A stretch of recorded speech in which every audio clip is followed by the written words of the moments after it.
नमस्कार विद्यार्थी मित्रांनो, स्पॉटलाइट अकॅडमीच्या या प्लॅटफॉर्मवर तुमचं सर्वांचं स्वागत आहे। राज्यसेवा मुख्य परीक्षा 2023चा विचार करता आपण काय स्ट्रॅटेजी जी आहे तर ती ठरवली पाहिजे किंवा कुठल्या गोष्टी विचारात घेऊन आपण मुख्य परीक्षेचा जो आहे तर तो अभ्यास केला पाहिजे। बहुतांशी विद्यार्थ्यांचा हा कन्सर्न आहे की नेमका कट ऑफ किती लागेल। तर एक गोष्ट मी लास्ट इयरची तुम्हाला क्लिअर करतो। लास्ट इयरचा जो कट ऑफ लागला होता बघा, तर तो 106 जो आहे। आणि लास्ट इयर तुम्ही जर बघितलं की बरेचसे जे कट ऑफ प्रेडिक्ट केले गेले होते त्याच्यामध्ये जे आहे की 117 पर्यंत जे आहे, 16 पर्यंत, 15 पर्यंत पण ते होते।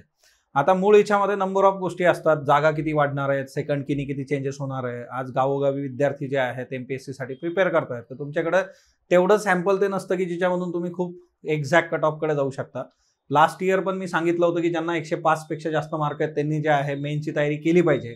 कारण कसं असतं शेवटी की जर तुम्ही ती तयारी केली नाही, आताचा जो क्रुशियल कालावधी आहे की जर रिझल्ट येईपर्यंत जो कालावधी असतो, आता यूपीएससी सारखं एमपीएससीनी करणं खरं तर अपेक्षित आहे की त्यांनी 15 दिवसात तुम्हाला निकाल हातात दिला, जेणेकरून विद्यार्थी जे आहे डिसाईड करू शकतात की मला आता इथून पुढे काय करायचं आहे। सो मूळ मुद्दा जो आहे तर तो एकदम क्लिअर आहे की राज्यसेवा मुख्य परीक्षा जी आहे त्याच्यासाठी तुम्हाला प्रिपेअर करणं आतापासून गरजेचं आहे। कारण काय होतं ना की समजा इन केस एखाद्याचा रिझल्ट नाही आला तर त्या केसमध्ये हा अभ्यास काही वाया जात नाही, तो पुढच्या अटेम्प्टला तुम्हाला जे आहे तर तो हेल्प करतो। कारण तुम्हाला फक्त परीक्षा अटेम्प्ट नाही करायची, परीक्षा द्यायची नाहीये, त्या परीक्षेमध्ये टॉप करायचं आहे हे तुम्ही समजून घेणं गरजेचं आहे। त्यातल्या त्यात जे आहे की ज्या विद्यार्थ्यांना थोडंसं प्लस मायनस आहे की आपला स्कोर जो आहे 100 ते 110 मध्ये आहे, तर तो थोडासा त्या केसमध्ये कसं होतं ना की 100 ते 110 मध्ये की थोडा आहे नाहीये, कसं उद्या होणार आहे, होईल नाही होईल। तर मी तुम्हाला एवढं सांगेल की तुम्ही अभ्यासाला सुरुवात करा, अभ्यास वाया जाणार नाहीये। पण तुम्ही जर हे 30-40 दिवस जे आहे वेस्ट केले तर ते तुमच्या अंगाशी येऊ शकतं। आता दुसरा मुद्दा याच्यामध्ये जो येतो की राज्यसेवा मुख्य परीक्षा 2023 करता तुम्ही कुठल्या गोष्टी ज्या आहेत तर त्या लक्षात घेऊन काम केलं पाहिजे। तर सिंपल बाबी याच्यामध्ये आहे, एक जो असतो आपला सिलेबस। सिलेबसच्या बाबतीमध्ये सिंपल गोष्ट अशी आहे बघा, तुम्ही सिलेबस जो आहे तर तो प्रॉपरली बघितला पाहिजे। आता जे ऑलरेडी ज्यांनी मेन्स दिलेली आहे त्यांच्याबद्दलही आपण बोलूयात, पण जो फ्रेशर आहे समजा आता त्याला परीक्षा द्यायची आहे, त्यांनी राज्यसेवा मुख्य परीक्षेचा सिलेबस नीट समजून घेणं गरजेचं आहे। या सिलेबस मधल्या कुठल्या कुठल्या गोष्टी तुम्ही आधी अभ्यासलेल्या आहेत, असं तुम्हाला निदर्शनास येईल की बऱ्याचशा गोष्टी तुम्ही आधी अभ्यासलेल्या आहेत, त्या वेगवेगळ्या विषयांच्या माध्यमातून प्रिलिम्सचा अभ्यास करताना तुम्ही केलेला आहे। जसं फॉर एक्झाम्पल बऱ्याचशा विद्यार्थ्यांच्या बाबतीमध्ये असं आहे की त्यांनी एचआरडी हा जो सब्जेक्ट आहे तो कधी वाचला नाही, एचआरडी जे आहे। सो त्यांना ते वाटतं मानव संसाधन, मानव विकास। आता याचा जो सिलेबस आहे तो तुम्ही बऱ्याच वेगवेगळ्या विषयांमध्ये थोडा थोडा का होईना तो वाचलेला आहे, कारण ते टिपिकल काहीतरी वेगळं सगळं प्रकरण आहे असं पण नाही। सो हे समजून घेणं फार गरजेचं आहे। त्याच्यामुळे तुमचं बर्डन कमी होईल, तुमचा स्ट्रेस कमी होईल आणि त्याच्यामधून सगळ्यात आधी तुम्ही तुमचा सिलेबस डिकोड करणं गरजेचं असतं। सिलेबस डिकोड करा। सिलेबस डिकोड केल्यानंतर दुसरा मुद्दा येतो सोर्सेस काय बघितले पाहिजेत। सो सोर्सेस जे आहे त्यामध्ये बुकलिटचा व्हिडिओ ऑलरेडी आपला अवेलेबल आहे, तो तुम्ही बघू शकता। तिच्यामध्ये जर अजून काही तुम्हाला एक्स्ट्राचे सोर्सेस असले तर मी ते तुम्हाला एका वेगळ्या व्हिडिओद्वारे जे आहे तर देईल। पण त्यातल्या त्यात ती जी बुकलिस्ट आहे ती प्रॉपर बुकलिस्ट आहे, त्या बुकलिस्टनुसार तुम्ही जाणं गरजेचं आहे। खूप चेंजेस तिच्यामध्ये होत नाही। हा, काही जो नवीन मटेरियल जर मार्केटमध्ये आलं तर ते मी तुम्हाला वेळोवेळी सांगेल किंवा बुक रिव्ह्यू मधून सांगेल की तुम्ही एकदा हे जे आहे तर ते बघितलं पाहिजे। दुसरा मुद्दा याच्यामध्ये जो येतो की पीवायक्यूज तुम्हाला हेल्प करतात। आता बऱ्याचदा सिलेबस जो आहे हा सिलेबस तुम्ही कसा अभ्यासायचा, ते जे सोर्सेस आहेत त्याच्यातून नेमकं काय वाचायचं, कुठल्या गोष्टी उचलायच्या हे तुम्हाला कोण सांगणार आहे, तर ते तुम्हाला पीवायक्यू द्वारे जे आहे तर ते डील होईल। सो पीवायक्यू जे आहे तर ते महत्वाचे आहेत बघा। सो गतवर्षीच्या प्रश्नपत्रिका मी सजेस्ट करेल की किमान 5 वर्षाच्या गतवर्षीच्या प्रश्नपत्रिका लास्ट 5 इयर्स ते तुम्ही बघितले पाहिजेत। आता पेपर बघताना तुम्ही काय केलं पाहिजे, पेपर बघताना जे आहे साधी सरळ सिंपल गोष्ट आहे की प्रश्न कसे आलेले आहेत, प्रश्न कसे फ्रेम केले जातात, विचारण्याची पद्धत कशी आहे। तुम्हाला मेन्सचा पेपर हातात घेतल्यानंतर एक डिफरन्स लक्षात येईल की प्रिलिम्स आणि मेन्स याचे जे प्रश्न बनलेले आहेत त्याच्यामध्ये ट्रिमेंडस डिफरन्स आहे। म्हणजे सिलेबस जरी एक असला, बऱ्याच गोष्टी ज्या आहेत की जसं भारतीय संविधान तर ते तुम्हाला प्रिलिम्सला पण आहे, ते तुम्हाला मेन्सला पण आहे, पण मेन्सला प्रश्न विचारण्याची जी टेंडन्सी आयोगाची आहे ती कंप्लीट वेगळी आहे, हे तुम्हाला पेपर बघितल्यानंतर लक्षात येतं। कॉम्प्रेहेन्सिव्ह पेपर जो आहे किंवा कॉम्प्रेहेन्सिव्ह लेवलला प्रश्न बनवणं जे आहे ते मुख्य परीक्षेच्या बाबतीमध्ये तुम्हाला दिसून येतं। यामध्ये मोठ्या प्रमाणावर फॅक्ट्सही विचारल्या जातात, काही गोष्टी कन्सेप्च्युअलही आहेत। पण एक गोष्ट तुम्ही लक्षात घेतली पाहिजे की आधी पीवायक्यू जर तुम्ही समजून घेतले तर आणि तरच गोष्टी ज्या आहेत तुम्हाला सोप्या तिथं होऊ शकतात। आता दुसरा मुद्दा काय येतो याच्यामध्ये की पीवायक्यूचं अनालिसिस कसं केलं पाहिजे, हा एक फार महत्त्वाचा मुद्दा आहे, ते पण आपण बघूयात। आता पीवायक्यूचं अनालिसिस ज्या वेळेस तुम्ही करता तर सिंपली एक गोष्ट इथं आहे की पीवायक्यू अनालिसिस करत असताना आपल्याला काय करायचं आहे की पीवायक्यूचं अनालिसिस करत असताना सिंपली जे आहे की पीवायक्यू बघताना आपण कुठल्या कुठल्या गोष्टी ज्या आहेत आधी वाचल्या आहेत किंवा मला हा प्रश्न सुटू शकतो माझ्या आतापर्यंतच्या नॉलेजनी, त्या गोष्टी जरा बाजूला घ्या. म्हणजे त्याच्यामध्ये आपण ओके आहोत. ज्या गोष्टी आपल्याला डील होत नाहीये किंवा आपण आजवर वाचलेल्या नाहीयेत त्या गोष्टी बाजूला घ्या. हे सगळं ऑन पेपर झालं पाहिजे. ऑन पेपर जर तुम्ही केलं तर तुम्हाला नीट लक्षात येतं. फक्त ते वाचून बाबा मी लक्षात ठेवायला असं नाही. हे ऑन पेपर करायचं आहे की जो पार्ट आपला जो आहे की जिथं अजून आपण कुठल्याही गोष्टी वाचलेल्या नाही ते आपल्याला सोर्सेसमधून वाचायचं आहे. म्हणजे तेवढा जो आहे तो सिलेबस जो आहे तो बाजूला घेतला पाहिजे. म्हणजे हे काय राहील ना, हा आपल्यासाठीचा एक राहील की बाबा ही टास्क जी आहे ती मला कंप्लीट करायची आहे, हा ना. सो ओव्हरऑल याच्यामध्ये जो आहे हा सिलेबस करणं जे आहे तर ते बाजूला की बाबा एवढं एवढं मला नंतर वाचायचं आहे. आणि काही गोष्टी अशा असू शकतात की आपले कन्सेप्ट तिथं क्लिअर आहेत का हे आपल्याला बघणं अपेक्षित असतं की आपल्याला जे विचारलेलं आहे आपण ज्या पद्धतीने याच्याकडे बघतो सो तो जो अँगल आहे तो तिथं डील होतोय का हा पण महत्वाचा आहे. म्हणजे इथं दोन गोष्टी येतात, एक येतात फॅक्ट्स आणि दुसरं जे असतात ते असतात कन्सेप्ट्स. सो फॅक्ट्स आणि कन्सेप्ट, आता कधी कधी कन्सेप्ट क्लिअर नसले तर प्रॉब्लेम येऊ शकतो, म्हणून कन्सेप्ट क्लिअर करण्यासाठी तुम्ही काम केलं पाहिजे.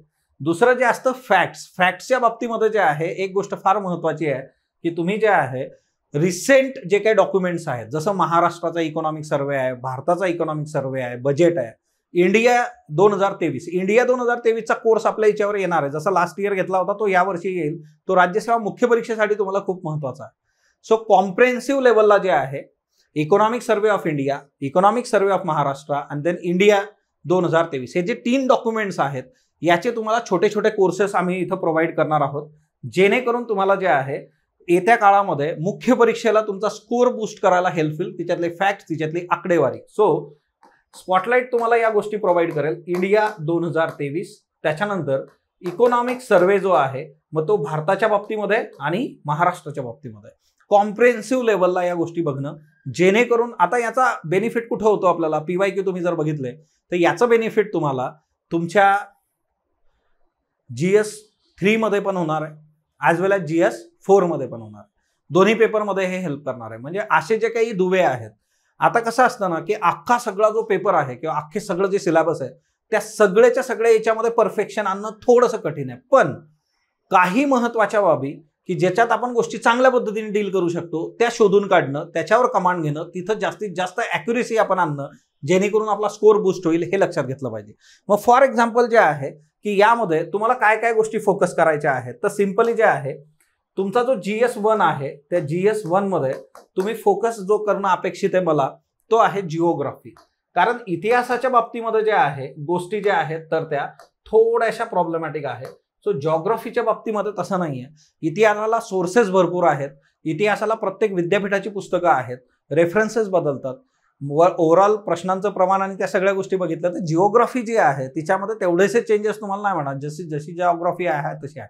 त्यामुळे जे आहे की हां इथं एखादा सोर्स जो आहे तर एक सोर्स तुम्ही वापरा. फॉर एक्झाम्पल तुम्ही सौदी सरांचं पुस्तक ॲज पर सिलेबस वापरताय, मग त्याला जे आहे खतीबची जोड तुम्ही दिली तर एक पुस्तक बेसला असेल, दुसरं पुस्तक फक्त रेफरन्ससाठी असेल की हिच्यात नसलेला डेटा मला तिकडून बघायचा आहे. सो जिओग्राफी जे आहे याच्यावर फोकस असणं मला अपेक्षित आहे. तुम्ही तुमच्या लेवलला पण हे ठरवू शकता की तुमचा कम्फर्ट झोन कुठला आहे. एखाद्याची खरंच इतिहासावर कमांड आहे तर ठीक आहे, मग तिथून तुम्ही डील करा. पण पहिल्या पेपरमध्ये प्रश्न आणि त्या सगळ्या गोष्टी बघता जिओग्राफी जे आहे ते जरा चांगलं फोकस झालं तर हेल्प होऊ शकते. सेकंड आणि थर्ड GS दोघी पेपर म्हणजे जो एकंदर जे आहे भारतीय राज्यघटना असेल, कायदे असतील आणि त्याच्यानंतर HRDचा पेपर सुरुवातीच्या काळात जरा प्लस मायनस राहायचा, पण आता HRDचा पेपर जो आहे बऱ्यापैकी स्ट्रेट फॉरवर्ड आहे आणि तुम्ही जर त्याला चांगलं अनालिसिस करून जर बघितलं तर तुम्हाला ती हेल्प होऊ शकते. सो 5 वर्षाचे पेपर मी आधीच तुम्हाला प्रॉपरली बघायला सांगितले. आता याच्यामध्ये 2 गोष्टी असतात. मार्केटमध्ये अवेलेबल असणारे बुक्स तुम्ही वापरा, ते वापरू नका असं नक्कीच नाहीये की जिच्यामध्ये प्रश्न आणि त्याचे एक्सप्लेनेशन दिलेले आहेत. परंतु तुम्ही एक गोष्ट लक्षात ठेवली पाहिजे की अनालिसिस करताना प्रश्न कसा विचारलेला आहे.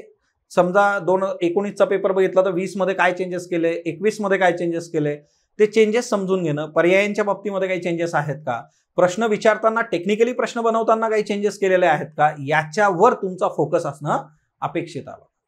या जर गोष्टी तुम्ही समजून घेतल्या तर तुमच्यासाठी गोष्टी ज्या आहेत त्या सुकर होतात, तुम्हाला जास्तीत जास्त मार्क तिथून घेता येतात. सो GS2 GS3 ह्या दोन गोष्टी फार महत्वाच्या आहेत. त्याच्यानंतर जे आहे GS4 जे आहे तिच्यामधलं इकॉनॉमिक्स हा जो टॉपिक आहे तोही तुम्ही खूप चांगला फोकस करणं मला अपेक्षित आहे. सो पहिल्या याच्यात जॉग्राफी, दुसरा तिसरा पेपर पूर्णपणे प्रॉपरली डील करणं, चौथ्या याच्यातलं जॉग्राफी, चौथ्या ह्याच्यातलं इकॉनॉमिक्स जे आहे. इकॉनॉमिक्ससाठी जे आहे की व्हॅल्यू ॲडिशन तुम्हाला काय मिळणार आहे तर इकॉनॉमिक सर्वे तुम्ही नीट बघणं, महाराष्ट्र इकॉनॉमिक्स आणि इंडिया इयरबुक 2023 जे आहे. ओके, इयरबुक याचा अर्थ जो आहे की मार्केटमधले करंट अफेअरचे इयरबुक नाही, इयरबुक इंडिया 2023 ते तुम्ही बघितलं पाहिजे की जे भारत सरकारचं जे आहे पब्लिकेशन आहे आणि त्यामध्ये गव्हर्नमेंटची जी काय माहिती आहे बऱ्याचदा तिच्यामधले जो आकडा जे काही डिटेल्स असतात ते 2016, 17, 17, 18 असे असतात. मग आता आपण म्हणतो की 22 चालू आहे, 23 चालू आहे, यांनी असा प्रश्न का विचारला, त्याचे सोर्सेस ते आहेत. तुम्ही PIB प्रॉपरली बघितलं पाहिजे, PRS तुम्ही प्रॉपरली बघितलं पाहिजे. PIB वरून जे आहे, आता समजा HRD तिसरा पेपर जो आहे आपला, या तिसऱ्या पेपरसाठी PIB वरून त्या मिनिस्ट्रीचे डिटेल्स तुम्ही केले पाहिजे. बघा, PIBच्या न्यूज आपण सकाळी घेतच असतो, परंतु तुमचं काम आहे की जानेवारी पासूनचे जे PIB आहेत महत्वाच्या ज्या मिनिस्ट्री, समजा एज्युकेशन मिनिस्ट्री तुम्ही घेतली तर एज्युकेशन मिनिस्ट्रीमध्ये जानेवारी 2022 पासून काय काय घटना घडलेल्या आहेत तर तुम्ही 1.5 ते 2 वर्षाचा तिच्यामधला कालावधी आणि तिच्यामधल्या महत्वाच्या बिट्स ज्या आहेत त्या पकडल्या पाहिजे. सो मिनिस्ट्री वाईज जर गोष्टी केल्या तर तुम्हाला मेन्सला त्या बूस्ट करतील, मेन्सला तुम्हाला हेल्प करतील. आणि HRD साठीचा ऑथेंटिक डेटा त्याच्यापेक्षा दुसरा कुठला असू शकत नाही. स्कीम्स करताना माय स्कीम सारखी वेबसाईट आहे, ती तुम्ही बघा, तिथं तुम्हाला सगळ्या गोष्टी दिलेल्या आहेत. फक्त माय स्कीमच्या बाबतीमध्ये एक होतं की तिथं तुम्हाला जे आहे की स्कीम कधी सुरू झाली, कुठून झाली, असे काही मायन्यूट डिटेल जे आहे तिथं शक्यतोवर नाही सापडणार. तेवढे तुम्हाला ऍड करणं जे आहे ते गरजेचं आहे. सो स्कीमच्या बाबतीत पण आपण काही व्हिडिओज येत्या काळामध्ये घेऊन येऊया. सो तोही एक महत्वाचा याच्यामध्ये फॅक्टर असेल. सो जिओग्राफी, PIB, त्याच्यानंतर जे आहे इकॉनॉमिक्स, ह्या गोष्टी ज्या आहेत तर त्या प्रॉपरली फोकस करा. याच्यानंतर जे आहे तुम्ही जर टॉपर्सच्या मार्क्सचं विश्लेषण बघितलं, सगळ्या गोष्टी बघितल्या, तर तुमचे जे लँग्वेजचे पेपर आहेत मराठी आणि इंग्रजी ह्या दोन पेपरचा जो इश्यू आहे बघा, तर तो आपण खूप चांगल्या पद्धतीने समजून घेतला पाहिजे. इथं तुम्हाला जवळपास जे आहे 200 मार्क, एक जो आहे ग्रॅमरचा पेपर जो आहे MCQचा, दुसरा जो आहे तो रिटर्न पेपर जो आहे डिस्क्रिप्टिव्ह. आता इथं जे आहे लेखी पेपर जे आहे तर तुम्ही जे आहे लेखी पेपरसाठी जे आहे प्रयत्न चांगले केले पाहिजेत, तुम्ही पेपर लिहिले पाहिजेत. कारण आता जे आहे बऱ्याच कॅन्डिडेटच्या बाबतीमध्ये तो एक इश्यू होतो की मार्क्स तिकडून येत नाही. काय येत नाही? कारण आपण सराव केलेला नाहीये. आणि याच्यासाठी स्पॉटलाईटमध्ये जे आहे येत्या काळामध्ये तुम्हाला इंग्रजी मराठी दोन्ही पेपरसाठीचं लिखाण जे आहे त्याची टेस्ट सिरीज जी आहे तर ती लवकरच जे आहे 2 ते 3 दिवसामध्ये लॉन्च होईल. आणि तुम्ही जे आहे परीक्षेच्या आधी किमान 5 पेपर तरी तसे लिहिणं अपेक्षित आहे, वेळ लावून प्रॉपरली जे आहे. कारण तुम्ही जर टॉपरच्या बाबतीत बघितलं तर त्यांना तिथून बराच बूस्ट मिळतो. ज्या लोकांनी जे आहे 60, 65, 70 पर्यंत इथं मार्क्स घेतलेले आहेत तर तो बूस्ट फार महत्वाचा आहे. सायमल्टेनियसली दुसरं जे येतं ते आपलं ग्रामर आहे बघा, व्याकरण जे आहे, म्हणजे तो MCQ वाला जो पेपर आहे तर त्या बाबतीत पण तुम्ही खूप सिन्सिअरली गोष्टी केल्या पाहिजेत. एक साधी सरळ गोष्ट अशी आहे की व्याकरण किंवा याच्यावर मराठी इंग्रजीवर जे आहे आपण जर चांगल्या पद्धतीने फोकस केलं तर याचा जो आउटपुट आहे तो GS पेक्षा चांगला आहे बघा. GS मध्ये आपण जेवढे एफर्ट्स टाकतो तेवढं तिच्यातून जे आहे आउटपुट मिळेलच, याची शाश्वती नाहीये, पण इथं ती शाश्वती आहे. बरं, लिखाण करताना बेसिक गोष्टी असतात की तुम्ही खाडाखोड केली नाही पाहिजे, तो विषय नीट समजून त्याची जी काही डिमांड आहे त्याच्यानुसार तुम्ही लिखाण केलं पाहिजे. अशा छोट्या छोट्या गोष्टी, त्यातल्या त्यात एसे वगैरे लिहिताना जे आहे की तुम्ही त्याची सुरुवात, त्याचा गाभा, त्याचा एंड, या गोष्टी एक प्रशासकीय अधिकारी कसा विचार करतो, तो कशा पद्धतीने त्या गोष्टींवर काम करतो, हे फार महत्वाचं आहे. सो प्रशासकीय अधिकाऱ्यांच्या बाबतीमध्ये एकतर त्यांचा विचार करण्याची जी काही त्यांची पद्धती आहे, त्यांचा ॲटिट्यूड आहे, ब्युरोक्रेटिक ॲटिट्यूड तिच्यामधून बघितला जातो. सो खाडाखोड करू नका, रुटीन जो पेन तिथं वापरणार आहे तोच इथं वापरा. कारण आपण परीक्षेसाठी चांगला पेन घेतो परंतु रुटीन हिच्यामध्ये जे कुठल्याही पेपरने पेपर लिहितो असं होता कामा नाही.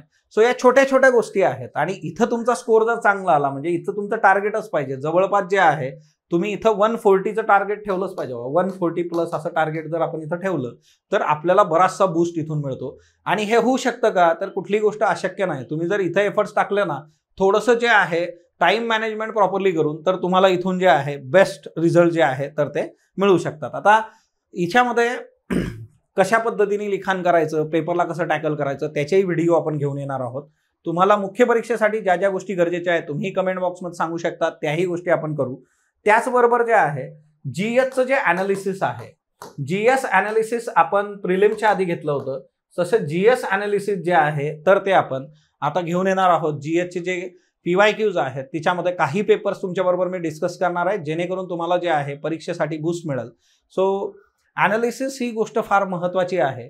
ज्या विद्यार्थ्यांनी मागच्या वर्षी परीक्षा दिली होती पण त्यांचा स्कोअर वाढलेला नाहीये, अशा विद्यार्थ्यांसाठी पण जे आहे की मेंटॉरशिप प्रोग्राम्स आपण सुरू केलेले आहेत. ते मेंटॉरशिप प्रोग्राममध्ये 1 to 1 जे आहे कसा स्कोअर वाढवायचा याच्यावर काम केलं जातं बघा त्या विद्यार्थ्याच्या बाबतीमध्ये according to his or her need. आता याच्यामध्ये जे आहे ना की GS ॲनालिसिसमध्ये जर लास्ट इयर तुम्ही केलेलं आहे तर तुम्ही तुमच्या लेवलला पण हे बघू शकता की तुम्ही नेमके किती प्रश्न सोडवले होते, म्हणजे अटेम्प्ट तुमचा किती आहे, तो अटेम्प्ट मधले जे आहे करेक्ट किती आलेत, आता ह्याचा एकदम जाणवला, आणि जे आहे रॉंग किती आहेत हे आपण बघतो बघा. करेक्ट किती आहे, रॉंग किती आहे. पण हे करेक्ट जे आहेत याच्यामध्ये पण तुम्ही शुअर कितीच्या बाबतीमध्ये होता तर हे बघणं गरजेचं आहे. तर याच्यासाठीच्या शीट्स ज्या आहेत तर त्या स्पॉटलाइट अकॅडमीमध्ये अवेलेबल आहेत. त्या तुम्ही कलेक्ट करून जे आहे त्या पद्धतीने त्याचं ॲनालिसिस करू शकता. म्हणजे सिंपली जे आहे की करेक्ट मधला शुअर किती आहे, म्हणजे तुम्हाला कळतं की त्या विषयावर तुमची पकड किती आहे, तुम्ही तिथं रिस्क किती घेतलेली आहे, रिस्क घेऊन एखादा प्रश्न बरोबर आणणं जे आहे, किंवा रॉंगच्या बाबतीत पण तुम्ही एखाद्या प्रश्नाच्या बाबतीत शुअर होता पण ते चुकलेलं आहे कम्प्लीट. याचा अर्थ काय आहे की कन्सेप्च्युअल क्लॅरिटी जे आहे तर ती तिथं नाही आहे आपली, किंवा रिस्क इथं घेतली आपण ते चुकलं. सो मूळ जे आहे की रिस्क कुठं घ्यायची कुठं घ्यायची नाही हेही याच्यातून आपल्याला लक्षात येतं. तुमचे 4 पेपर जे असतील आधीचे त्या पेपरच्या बाबतीमध्ये तुम्ही हे केलं पाहिजे. काही कॅन्डिडेटच्या बाबतीमध्ये असं दिसून आलं की 2 अटेम्प्ट झालेले आहेत, 3, परंतु स्कोअर इम्प्रूव्ह होत नाही GSचा, तर त्यांच्यासाठी ह्या एक्सरसाइज फार महत्त्वाच्या आहे. सो तुम्ही स्पॉटलाइटमध्ये जे आहे डिरेक्टली कॉन्टॅक्ट करू शकता. तुम्ही इथं येऊन शीट्सही कलेक्ट करू शकता. इथं वर्गात बसून जे आहे प्रॉपरली ॲनालिसिस करून जे आहे आपण समोरासमोर चर्चा करून ते जे आहे तर ते मार्क्स कसे वाढवायचे त्याच्या संबंधीची स्ट्रॅटेजी पण जी आहे तर ती बनवू शकतो. या संबंधी जे आहे मेंटॉरशिप प्रोग्राम जे आहे तर ते सुरू झालेले आहेत बघा. सो तो एक याच्यामध्ये GS संबंधीचा मुद्दा होता, त्याच्यावरही तुम्ही काम करणं जे आहे तर ते अपेक्षित आहे. त्यानंतर दुसरी महत्त्वाची बाब याच्यामध्ये जी येते ती म्हणजे काय की एकंदर तुम्ही आतापर्यंतचे तुमचे जे एक्सपिरियन्स एक्झाम संबंधीचे आहेत त्या गोष्टी पण जे आहे प्रॉपरली लक्षात घ्या. बऱ्याचदा असतं की फक्त स्ट्रेस घेतल्यामुळे जे आहे काही कॅन्डिडेट्स त्या परीक्षेच्या प्रोसेसमधून बाहेर पडतात की तुमच्यावर प्रचंड जे आहे कमालीचा तणाव तुमच्यावर आहे. मग तो वेगवेगळ्या परिस्थितीचा असू शकतो, घरच्यांचा असू शकतो, समाजाचा असू शकतो, आर्थिक असू शकतो, किंवा बऱ्याचदा आपल्यालाच आपलं वाटत असतं की नाही हे आपल्या बाजून काहीतरी होतंय, होत नाहीये, की यावेळेस होईल नाही होईल. तर याच्यासाठी काउन्सिलिंग फार महत्त्वाचा भाग असतो बघा. सो काउन्सिलिंगमधून जे आहे गोष्टी ज्या आहेत त्या वर्क होतात. तुम्ही तुमच्या जे क्लोज आहेत, जे तुमचं हित चिंततात अशा मित्रमैत्रिणींबरोबर, घरच्यांबरोबर जे आहे, किंवा तुम्ही टीम स्पॉटलाइट बरोबर पण कॉन्टॅक्ट करून जे आहे त्या गोष्टी ज्या आहेत त्या मेंटेन करू शकतात. शेवटी एक गोष्ट लक्षात ठेवा, पास होणं हा आपला अल्टिमेट एम आहे की आपल्याला लिस्टमध्ये तिथं जे आहे मेरिटमध्ये डील करायचं आहे, आणि त्याच्याकरता या छोट्या छोट्या गोष्टी ज्या आहेत त्या मॅटर करणार आहेत. येणारा जो कालावधी आहे मुख्यपर्यंतचा तिच्यामध्ये तुम्हाला सर्वात महत्त्वाचं बुक लिस्ट ऑलरेडी अवेलेबल आहे. त्याची लिंक जी आहे ती या व्हिडिओच्या खाली असेल. तुम्ही बुक लिस्टवर डिरेक्टली जाऊ शकता. नवीन एखादं चांगलं मटेरियल आलं तर ते मी नक्कीच तुमच्याबरोबर शेअर करेल, आणि बाकीच्या गोष्टींसाठी तुम्ही जे आहे टीम स्पॉटलाइटला कॉन्टॅक्ट करू शकता. या संबंधीचे अजून जे काही व्हिडिओ आहेत तुम्हाला जे हवे आहेत त्यासंबंधी कमेंट बॉक्समध्ये सांगा, आणि स्वस्थ राहा, अभ्यास करत राहा. तुम्हाला जे आहे येत्या परीक्षेमध्ये जे आहे खूप चांगल्या पद्धतीने गोष्टी वर्क करायच्या आहेत. हा पॉझिटिव्ह ॲटिट्यूड तुमचा जो आहे तो कायम राहायला पाहिजे. धन्यवाद विद्यार्थी मित्रांनो.